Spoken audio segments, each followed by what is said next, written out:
I'll be presenting Ferling Etude number 11 to you today. This is a slow etude written in 6/8 time with a tempo indication of larghetto, so you'll be counting the 8th note. In the Marcel Mule edition, which is what I will be using, there's a metronome marking of 8th note equals 72, but an 8th note marking of 80 would be more appropriate for practicing vibrato with ease. It's written in the key of D minor, but it modulates to the relative major, F major, partway through, and then returns to the home key of D minor. I'll perform the associated scales and arpeggios for you before I perform the etude.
One performance consideration to make is how to perform the stringendo written in measure 15.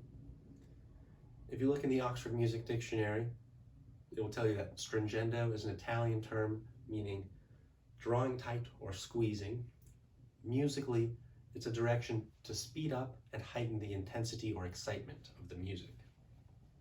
So this can be achieved by speeding up, much like in a cello rondo, and crescendoing through it, and perhaps heightening the intensity of your vibrato. In this particular case, I do all three.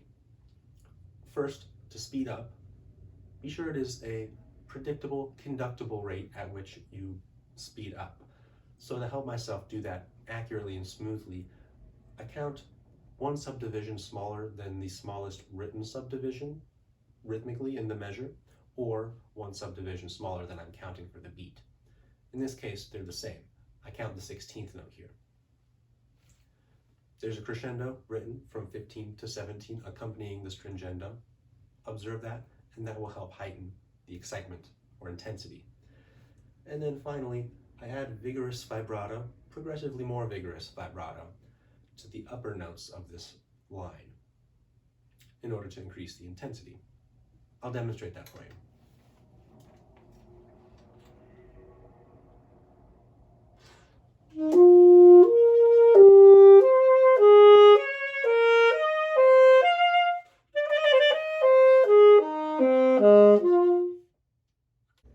There are alternate C-sharp fingerings that you can use to alter both the timbre and the intonation of your middle C-sharp. That's the C-sharp written in the staff. The alternate C-sharp fingering I use most common, I refer to as the covered C-sharp fingering. It's played with the octave key and with LH3. It brings up the usually flat open C-sharp, and the timbre matches the first overtone notes above it a little bit better, such as D and E.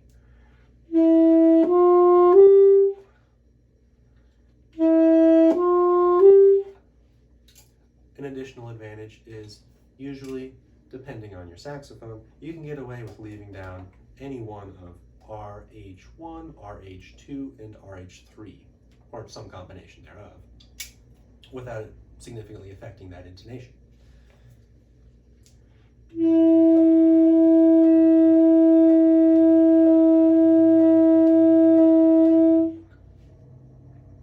So it's useful for playing C-sharps that alternate between notes in that register, like E and D, which we have several instances of in this etude. I'll demonstrate measure 20 and 21.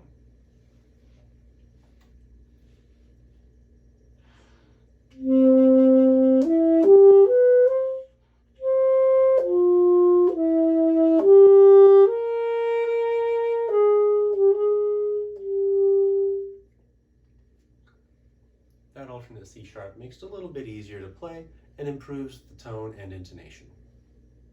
One place where I do not use this alternate C-sharp fingering is in measure 22, right after where we stopped.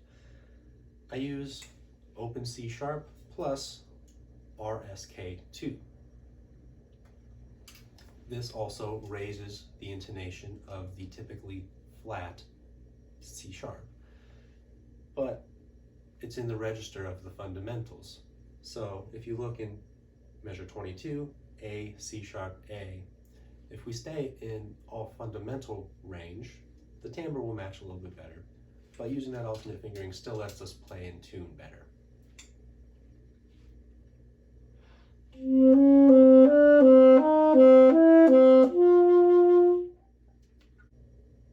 Thank you for listening. If you have any questions, please feel free to ask.